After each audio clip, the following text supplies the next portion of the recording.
Hi ಎಲ್ರಿಗೂ ನಮಸ್ಕಾರ. ಎಲ್ಲರೂ ಹೇಗಿದ್ದೀರಾ? ನಾನು ನಿಮ್ಮ ಪ್ರೀತಿಯ Shri. Welcome back to my YouTube channel. ಬನ್ನಿ ಇವತ್ತಿನ ವ್ಲಾಗ್ನ ಸ್ಟಾರ್ಟ್ ಮಾಡೋಣ. ತುಂಬ ದಿನ ಆದಮೇಲೆ ಗ್ಯಾಪ್ ತೊಗೊಂಡು ವೀಡಿಯೋಸ್ನ ಮಾಡ್ತಾಯಿದ್ದೀನಿ. ಯಾಕಂದರೆ ಊರಿಗೆಲ್ಲ ಹೋಗಿದ್ವಿ ಮತ್ತು ಚಿಕ್ಕ ಮಗು ಇರೋದ್ರಿಂದ ಎಲ್ಲನೂ ಬ್ಯಾಲೆನ್ಸ್ ಮಾಡಿ ವೀಡಿಯೋ ಎಡಿಟಿಂಗ್ ಎಲ್ಲ ತುಂಬ ಕಷ್ಟ ಅನ್ನಿಸ್ತಿದೆ ನನಗೆ. ಅಂದರೆ ನನಗೆ ವೀಡಿಯೋ ಎಡಿಟಿಂಗ್ ಮಾಡೋಕ್ಕೇ ಟೈಮೇ ಸಾಕಾಗ್ತಾ ಇಲ್ಲ.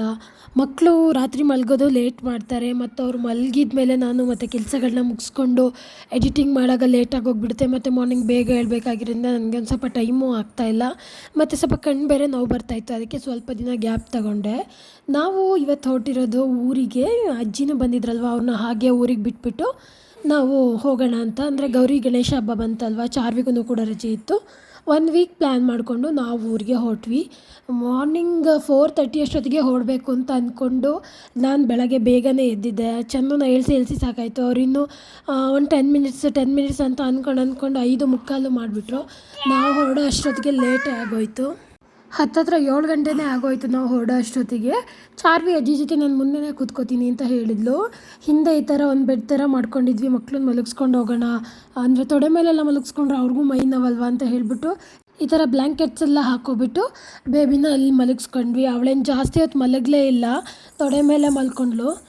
ಅಲ್ಲಿ ಮಲಗಿಸಿದ್ರೆ ಮತ್ತೆ ಎದ್ದು ಕೂತ್ಕೋತಾ ಇದ್ಲು.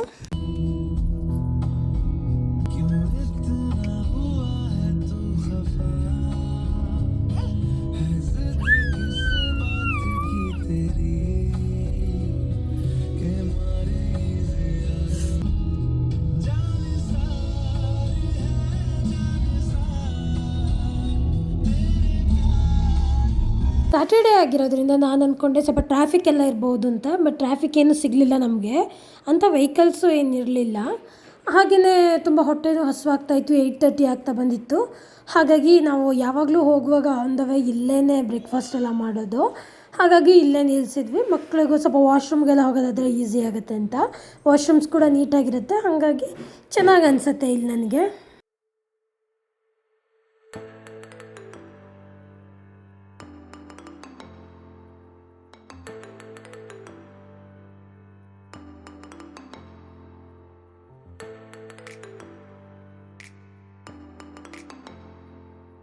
ಚಂದ ನಮಗಿಂತ ಮುಂಚೆನೇ ಬ್ರೇಕ್ಫಾಸ್ಟ್ ಎಲ್ಲ ಮುಗಿಸ್ಕೊಂಡಿದ್ರು. ನಾವು ಪಲಾವ್ ಮತ್ತು ಬಿಸಿಬೇಳೆಭಾತ್ ತೊಗೊಂಡ್ವಿ. ಇತ್ತೀಚೆಗೆ ನಮಗೆ ಒಂಥರ ಬಿಸಿಬೇಳೆಭಾತ್ ಅಂದರೆ ಫುಲ್ ಇಷ್ಟ ಆಗಿಬಿಟ್ಟಿದೆ. ಎಲ್ಲಾದರೂ ಹೋದರೆ ಬ್ರೇಕ್ಫಾಸ್ಟ್ ಟೈಮ್ ಆಗಿದ್ದರೆ ಬಿಸಿಬೇಳೆಭಾತ್ನೇ ನಾವು ತೊಗೋತಾ ಇರ್ತೀವಿ. ಹಾಗೆಯೇ ಚಾರ್ವಿ ಅವ್ರಿಗೆಲ್ಲ ತಿನ್ನೋಕ್ಕೆ ಈಸಿ ಆಗುತ್ತೆ ಅಂತ ಬಟನ್ ಇಡ್ಲಿ ತೊಗೊಂಡ್ವಿ. ಆದರೆ ಅವ್ರು ಇಡ್ಲಿಗಿಂತಲೇ ಪಲಾವ್ನೇ ಚೆನ್ನಾಗಿ ತಿಂದಳು.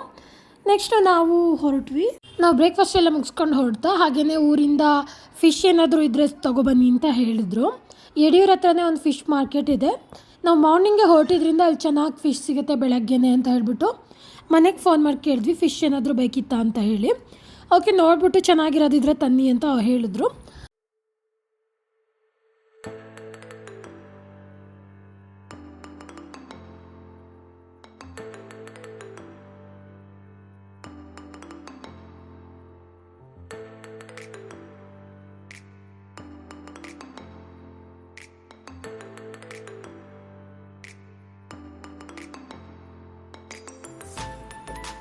ಫಿಶಸ್ ಎಲ್ಲ ಕೂಡ ತುಂಬಾ ಚೆನ್ನಾಗಿತ್ತು, ಫ್ರೆಶ್ಶಾಗಿ ಕೂಡ ಇತ್ತು. ನಾವು ಸ್ವಲ್ಪ ಲೇಟಾಗಿದ್ರೂ ಕೂಡ ಎಲ್ಲನೂ ತೊಗೊಂಡೋಗ್ಬಿಡ್ತಿದ್ರು. ಅಷ್ಟೊತ್ತಿಗೆ ಎಲ್ಲ ಪ್ಯಾಕ್ ಆಗ್ತಾಯಿತ್ತು. ಬೇರೆ ಬೇರೆ ಕಡೆ ಆಟೋದಲ್ಲೆಲ್ಲ ತೊಗೊಂಡು ಹೋಗ್ತಾಯಿದ್ರು. ನಾವು ಅಲ್ಲಿ ನಮಗೆ ಬೇಕಾದ ಫಿಶ್ ತೊಗೊಂಡ್ವಿ. ಹಾಗೆಯೇ ಚಿಕ್ಕವರಿರುವಾಗ ನಮ್ಮ ಅಜ್ಜಿಯವರಲ್ಲಿ ಹೊಳೆಲೆಲ್ಲ ಒಂದು ಕೊರೆ ಮೀನು ಅಂತ ಸಿಗ್ತಾಯಿತ್ತು. ಅವರದು ಕುಚ್ಚಲು ಮೀನು ಅಂತ ಹೇಳಿದರು, ಚೆನ್ನಾಗಿರುತ್ತೆ ಅಂತ. ನಾವಾದರೆ ಅದನ್ನ ತೊಗೊಳ್ಳಿಲ್ಲ. ಅದು ಲೈವ್ ಆಗಿಯೇ ಇತ್ತು. ಅಲ್ಲಿ ಬಕೆಟಲ್ಲಿ ಇಟ್ಟಿದ್ರು ಕೂಡ ಅದೆಲ್ಲ ಕಡೆ ಜಂಪ್ ಮಾಡಿ ಹೋಗ್ತಾಯಿತ್ತು. ನಾವು ಈ ಸಲ ಹಾಸನ ಕಡೆಯಿಂದ ಅಂದರೆ ಸಕಲೇಶಪುರ ಹೋಗಿ ನಮ್ಮ ಊರಿಗೆ ಹೋದ್ವಿ. ಯಾಕೆಂದರೆ ಈ ಅರ್ಕಲ್ಗೂಡು ಮೇಲೆಲ್ಲ ಹೋದರೆ ರೋಡೆಲ್ಲ ಹಾಳಾಗಿದೆ ಮತ್ತು ಕರ್ವ್ಸ್ ಎಲ್ಲ ಜಾಸ್ತಿ ಅಂತ ಹೇಳಿಬಿಟ್ಟು. ಈ ಕಡೆ ರೋಡೆಲ್ಲ ಚೆನ್ನಾಗಿತ್ತು, ಹೈವೇ ಎಲ್ಲ ಇತ್ತಲ್ವ. ಹಾಗಾಗಿ ಬೈಪಾಸ್ ಬೇರೆ ಆಗಿದೆ ಈಗ ಸಕಲೇಶಪುರದ ಮೇಲೆ. ಹಾಗಾಗಿ ಚೆನ್ನಾಗಿ ಅನ್ನಿಸ್ತು ಈ ಸಲ ಹೋಗುವಾಗ. ಹಾಸನ ಕಡೆ ಎಲ್ಲ ತುಂಬಾ ಬಿಸಿಲಿತ್ತು. ಆದರೆ ನಮಗೆ ಗೊತ್ತಿತ್ತು ನಾವು ಊರ ಕಡೆ ಹೋಗ್ತಾ ಮಳೆ ಇದ್ದೇ ಇರುತ್ತೆ ಪಕ್ಕ ಅಂತ. ನಾವು ಯಾವಾಗಲೂ ಹಾಸನಿಂದ ಹೋಗುವಾಗ ಬಾಳುಪೇಟೆ ಹೋದ್ರೇ ಗೊತ್ತಾಗ್ಬಿಡುತ್ತೆ ನಮ್ಮೂರ ಕಡೆ ಹೇಗಿರುತ್ತೆ ವೆದರ್ ಅಂತ. ಬಾಳುಪೇಟೆ ಹೋದಾಗನೇ ಸ್ವಲ್ಪ ಹನಿ ಬರ್ತಾಯಿತ್ತು ಮಳೆ.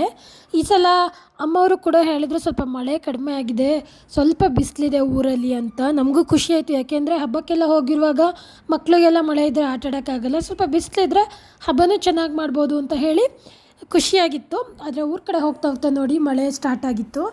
ಎಷ್ಟೇ ಮಳೆ ಇದ್ದರೂ ಕೂಡ ಟೂರಿಸ್ಟ್ಗೆ ಮಾತ್ರ ಬರ ಇಲ್ಲ ಊರ ಕಡೆ. ಇವಾಗ ಎಷ್ಟೋ ಹೋಮ್ ಸ್ಟೇಸ್ ಇದೆ ಮತ್ತು ಎಷ್ಟೋ ಟೂರಿಸ್ಟ್ ಪ್ಲೇಸಸ್ ಕೂಡ ಇದೆ. ಹಾಗಾಗಿ ಬ್ಯಾಂಗ್ಳೂರು ಕಡೆಯಿಂದ ಎಲ್ಲ ಕಡೆಯಿಂದನೂ ನಮ್ಮೂರ ಕಡೆಗೆ ಈಗ ಬಂದೇ ಬರ್ತಾರೆ. ಅಂತ ನಾವು ನಮ್ಮ ಮನೆ ಹತ್ರ ಬಂದ್ವಿ. ಚಾರ್ವಿ ನೋಡಿ ತೋರಿಸ್ತಾ ಇದ್ದಾಳೆ, ಇದೇ ರೋಡಲ್ಲಿ ಹೋಗಬೇಕು, ಇಲ್ಲೇ ಬರುತ್ತೆ ಅಜ್ಜಿ ಮನೆ ಅಂತ ಹೇಳಿ. ನೋಡೋಣ ಹೇಗೆ ರಿಯಾಕ್ಟ್ ಮಾಡ್ತಾರೆ ಅಜ್ಜಿನ ನೋಡಿಬಿಟ್ಟು. ಚಶ್ವಿ ಏನು ಮಾಡ್ತಾಳೆ ಅಂತ ಅಂದ್ಕೊಂಡು ನಾವು ನೋಡ್ತಾ ಇದ್ವಿ.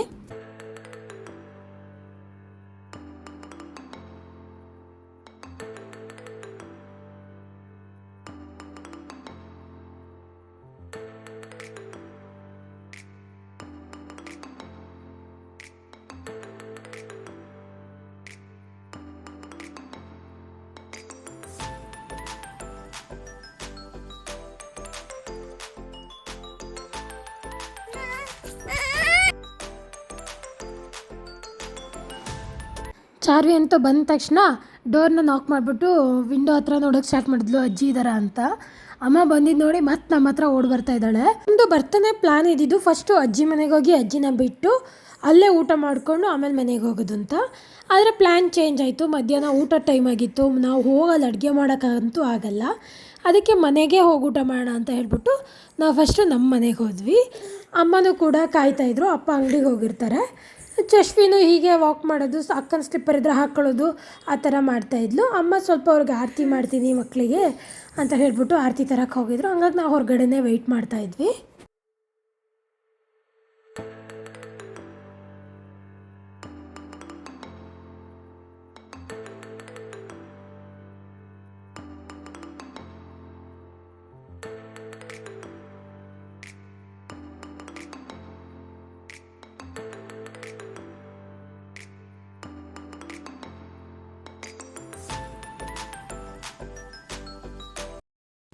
ಎಲ್ಲ ಎಲ್ಲ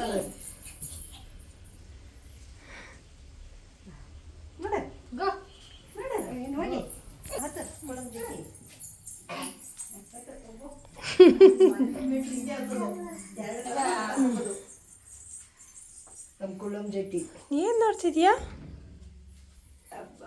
ಚಶ್ವಿ? ಜಟ್ಟಿ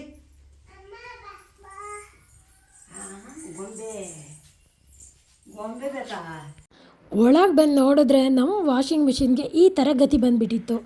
ಅದೇನಂದರೆ ಈ ಟಚ್ ಪ್ಯಾನಲ್ಲಿ ಇರುತ್ತಲ್ವ, ಅಲ್ಲಿ ಜಿರಳೆ ಎಲ್ಲ ತಿಂದ್ಬಿಟ್ಟು ವೈರೆಲ್ಲ ಕಟ್ ಮಾಡಿಬಿಟ್ಟಿತ್ತಂತೆ. ಹಾಗಾಗಿ ಏನಾಗ್ತಾಯಿತ್ತು ಅಂದರೆ ವಾಷಿಂಗ್ ಮಿಷಿನ್ ಪದೇ ಪದೇ ಆಫ್ ಆಗ್ತಾಯಿತ್ತು. ಸೊ ಅವರು ರೆಡಿ ಮಾಡ್ಕೊಬಂದು ಮತ್ತೂ ಸರಿಯಾಗದೆ ಮತ್ತೆ ಅದನ್ನು ಎತ್ಕೊಂಡು ಹೋಗಿದ್ರಂತೆ.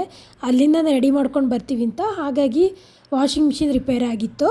ಮತ್ತು ಅವ್ರನ್ನ ಕೇಳಿದೆ ಯಾಕೆ ಈ ಥರ ಆಗುತ್ತೆ ಅಂದರೆ, ಮತ್ತೆ ಈ ಥರ ಟಚ್ ಪ್ಯಾನಲೆಲ್ಲ ಇರುತ್ತಲ್ವ, ಅದನ್ನು ನೀವು ಈ ಕಡೆ ಊರಿಗೆಲ್ಲ ತೊಗೋಬಾರ್ದು, ಶೀತ ಜಾಸ್ತಿ ಮಳೆ ಜಾಸ್ತಿ ಅಲ್ವಾ, ಅದು ಹಾಳಾಗಿಬಿಟ್ಟಿರುತ್ತೆ. ಏನಿದ್ರು ಆ ಬಟನ್ ಥರದ್ದು ಬರುತ್ತೆ, ಅದನ್ನು ನೀವು ತೊಗೋಬೇಕು, ಜಾಸ್ತಿ ದಿವಸ ಬಾಳಿಕೆ ಬರುತ್ತೆ ಅಂತ ಹೇಳಿದ್ರು. ಅಪ್ಪ ಹಲಸಿನ ಹಣ್ಣನ್ನು ಬೀಳಿಸಿ ಕೆಳಗಿಟ್ಟಿದ್ರು. ಅದನ್ನು ನಾನು ಎತ್ಕೊಂಡು ಹೋಗ್ಬಿಟ್ಟು ಹಿಂದೆ ಇಟ್ಟೆ. ಅದನ್ನು ಕಟ್ ಮಾಡಿ ನೋಡಿದ್ರೆ ತುಂಬಾ ಚೆನ್ನಾಗಿತ್ತು, ಅಷ್ಟು ಚೆನ್ನಾಗಿತ್ತು ಹಣ್ಣು. ನಾನು ನಿಜವಾಗ್ಲೂ ಅಂದ್ಕೊಂಡಿರಲ್ಲ ಇಷ್ಟು ಚೆನ್ನಾಗಿ ಬರುತ್ತೋ ಅಂತ ಹೇಳಿಬಿಟ್ಟು. ಅದನ್ನೆಲ್ಲ ನಾವು ಚಿಕ್ಕವರಿರುವಾಗಲೇ ನರ್ಸರಿಯಿಂದ ತಂದು ಹಾಕಿದ್ರು ನಮ್ಮಪ್ಪ ಅಮ್ಮ. ಅದು ಎಷ್ಟು ಚಿಕ್ಕ ಚಿಕ್ಕ ಮರ ಇರುವಾಗಲೇ ತುಂಬ ಕಾಯಿ ಬಿಡ್ತಾಯಿತ್ತು. ನಮ್ಮ ಎಂಗೇಜ್ಮೆಂಟಲ್ಲಂತೂ ಅಷ್ಟು ಕಾಯಿ ಬಿಟ್ಟಿತ್ತು. ಆ ಫೋಟೋಸ್ ಕೂಡ ಇನ್ನೂ ಇದೆ. ನಮ್ಮಪ್ಪ ಆ ಫೋಟೋ ಇರಲೇಬೇಕು ಅಂತ ಹೇಳಿ ಆ ಫೋಟೋಗ್ರಾಫರ್ ಅಣ್ಣಂಗನೂ ಹೇಳಿ ಆ ಒಂದು ಆಲ್ಬಮಲ್ಲಿ ದೊಡ್ಡದಾಗಿಯೇ ಹಾಕ್ಸಿದ್ದಾರೆ ಆ ಫೋಟೋನ. ಅದಾದಮೇಲೆ ದೃಷ್ಟಿ ಆಯಿತೋ ಏನೋ ಗೊತ್ತಿಲ್ಲ, ಮತ್ತು ಆ ಥರ ಕಾಯಿ ಬಿಡಲೇ ಇಲ್ಲ ಅದರಲ್ಲಿ. ಸಪೋಟ ಕೂಡ ಅದು ಹಾಗೇ ನರ್ಸರಿಯಿಂದನೇ ತಂದಿದ್ದು. ಅದು ಎಲ್ಲ ಜಾಸ್ತಿ ಮಳೆ ಅಂದ್ಬಿಟ್ಟು ಎಲ್ಲ ಕರ್ಗೋಗ್ಬಿಟ್ಟಿದೆ. ನಾವು ಊಟ ಎಲ್ಲ ಮಾಡಿಕೊಂಡು ನಾವು ಅಜ್ಜಿ ಮನೆಗೆ ಹೊರಟ್ವಿ. ಅಜ್ಜಿನ ಬಿಡಬೇಕಾಗಿತ್ತಲ್ವ. ನಮ್ಮ ಮನೆಯಿಂದ ನಮ್ಮ ಅಜ್ಜಿ ಮನೆ ಬರೀ 15 ಮಿನಿಟ್ಸ್ ಆಗುತ್ತೆ ಅಷ್ಟೇ. ಮುಂಚೆ ಎಲ್ಲ ನಾವು ಬಸ್ ಇಳಿದು ಅಲ್ಲಿಂದ ನಡ್ಕೊಂಡು ಹೋಗ್ತಾಯಿದ್ವಿ. 1.5 ಕಿಲೋಮೀಟರೆಲ್ಲ ಆಗ್ತಾಯಿತ್ತು. ನಾವು ಒಂದು ದಿವಸ ರಜೆ ಇದ್ರೂ ಕೂಡ ನಾವು ಅಜ್ಜಿ ಮನೆಗೆ ಹೋಗಲೇಬೇಕಿತ್ತು. ಶನಿವಾರ ಆಯಿತು ಅಂದರೆ ನಮ್ಮ ಅಜ್ಜ ಕಾಯ್ತಾ ಇರೋರು.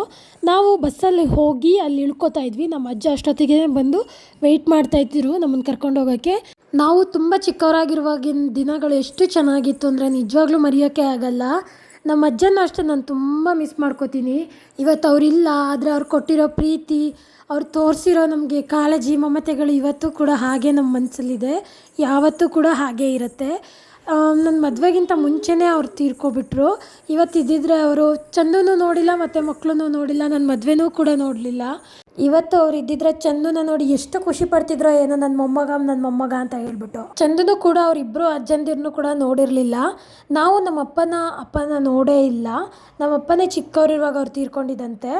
ಹಾಗಾಗಿ ನಮ್ಮ ಅಜ್ಜ ಇದ್ದಿದ್ರೆ ಎಷ್ಟು ಚೆನ್ನಾಗಿರ್ತಿತ್ತು, ಎಷ್ಟು ಖುಷಿ ಪಡ್ತಿದ್ರು. ಚಂದಗೂ ಒಂದು ಅಜ್ಜ ಅನ್ನೋ ಪ್ರೀತಿ ಸಿಕ್ತಿತ್ತು ಅಂತ ನಾನು ಇವಾಗಲೂ ಕೂಡ ಚಂದಗೂ ಒಂದೊಂದ್ಸಲ ಹೇಳ್ತಾ ಇರ್ತೀನಿ.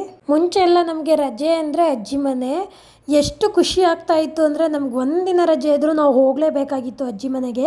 ಅಜ್ಜನೂ ಕೂಡ ಹಾಗೆ ಅಂತಿದ್ರು, ಚಿಕ್ಕದ್ರಲ್ಲಾದರೆ ಬರ್ತಿದ್ರಿ, ಇವಾಗ ದೊಡ್ಡವರಾದ್ಮೇಲೆ ಬರ್ತಾ ಇಲ್ಲ ಅಲ್ವಾ ಅಂತ ಹೇಳಿಬಿಟ್ಟು.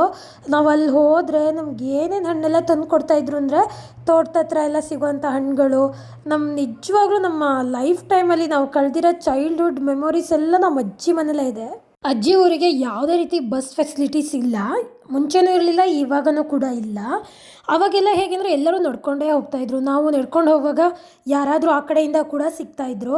ಬಟ್ ಈಗ ಹಾಗಲ್ಲ, ಎಲ್ಲರ ಜೊತೆನೂ ವೆಹಿಕಲ್ಸ್ ಇರುತ್ತೆ, ಎಲ್ಲ ವೆಹಿಕಲ್ಸಲ್ಲೇ ಹೋಗ್ಬಿಡ್ತಾರೆ. ಮತ್ತು ಇವಾಗ ತೋಟ ಮಾಡೋರು ಕೂಡ ಕಡಿಮೆ ಆಗಿದ್ದಾರೆ. ಎಲ್ಲರೂ ಕೂಡ ಬ್ಯಾಂಗ್ಳೂರು, ಹಾಸನ ಅಂತ ಎಲ್ಲ ಸೆಟ್ಲ್ ಆಗಿಬಿಟ್ಟಿದ್ದಾರೆ. ಹಾಗಾಗಿ ಊರಲ್ಲಿ ಇರೋ ಜನಗಳು ಕೂಡ ಕಡಿಮೆನೇ. ಮತ್ತು ಇವಾಗ ಏನಂದರೆ ಅಲ್ಲಿ ಆನೆಗಳ ಕಾಟ ಕೂಡ ಇದೆ. ಹಾಗಾಗಿ ಅಲ್ಲಿ ಯಾರೂ ಗದ್ದೆಗಳನ್ನ ಮಾಡ್ತಾಯಿಲ್ಲ, ತೋಟನೇ ಕೂಡ ಬಂದು ಹಾಳು ಮಾಡ್ತಾ ಇದೆ ಆನೆಗಳು. ಹಾಗಾಗಿ ಸ್ವಲ್ಪ ಕತ್ಲೆ ಆದಮೇಲೆ ಇವಾಗೆಲ್ಲ ನಡ್ಕೊಂಡು ಹೋಗೋರು ಕಡಿಮೆ ಆಗಿದ್ದಾರೆ. ಅಜ್ಜಿ ಮನೆ ಹತ್ರನೂ ಕೂಡ ಬಂದಿತ್ತಂತೆ ಆನೆ, ಒಂದು ಆನೆ ಬಂದಿತ್ತು ಅಂತ ಹೇಳಿದರು. ಅಜ್ಜಿ ನೋಡಿಲ್ಲ ಅಂತ ಅವ್ರು ಕೆಳಗಡೆ ಮನೆಯವ್ರು ನೋಡಿದ್ದಾರೆ ಅಂತ ಹೇಳ್ತಾಯಿದ್ರು. ಅಜ್ಜಿ ಬ್ಯಾಂಗ್ಳೂರು ಬಂದು 2.5 ತಿಂಗಳಾಗಿತ್ತಲ್ವ, ಹಾಗಾಗಿ ಮನೆ ಹತ್ತಿರ ಎಲ್ಲ ಫುಲ್ಲು ಗಿಡಗಳೆಲ್ಲ ಬೆಳ್ಕೊಬಿಟ್ಟಿತ್ತು. ಹಾಗೆ ಹಂಚಿನ ಮನೆ ಆಗಿರೋದ್ರಿಂದ ಸೋರ್ತಾ ಇತ್ತು ಸ್ವಲ್ಪ ಮನೆ. ತುಂಬ ಏನು ಗಲೀಜಾಗಿಲ್ಲ ಅಂದರು, ಯಾಕೆಂದರೆ ನಮ್ಮ ದೊಡ್ಡ ಮಾವ ಬರ್ತಾ ಇರ್ತಾರೆ ಅವಾಗವಾಗ, ಅವ್ರು ಹಾಸನಲ್ಲೇ ಇರೋದ್ರಿಂದ. ಆದರೆ ಒಂದು 2 ವೀಕ್ಸಿಂದ ಅವ್ರಿಗೆ ಬರೋಕ್ಕಾಗಿಲ್ಲ, ಏನೋ ಫಂಕ್ಷನ್ಸ್ ಎಲ್ಲ ಇತ್ತು ಅಂತ. ಹಾಗಾಗಿ ನಾವೇ ಅಜ್ಜಿಗೆ ಒಂದು ಸ್ವಲ್ಪ ಮನೆ ಎಲ್ಲ ಕ್ಲೀನ್ ಮಾಡಿಕೊಟ್ಬಿಟ್ಟು ಅಲ್ಲಿಂದ ಹೊರಟ್ವಿ ನಾವು. ಅಜ್ಜಿ ಮರದಲ್ಲಿ ಸೀಬೆಹಣ್ಣು ಬಿಟ್ಟಿದೆ ಬೇಕಾ ಅಂತ ಹೇಳ್ಬಿಟ್ಟು ನನಗೆ ಕುಯ್ಕೊಟ್ರು. ಪಾಪ ಅವ್ರು ತುಂಬಾ ಬೇಜಾರು ಮಾಡ್ಕೊಂಡಿದ್ರು, ನನ್ನ ಮನೆಗೆ ಬಂದು ಒಂದು ಊಟನೂ ಮಾಡ್ದಲೇ ಹೋಗ್ತಾ ಇದ್ದೀರಲ್ಲ ಅಂತೇಳಿ.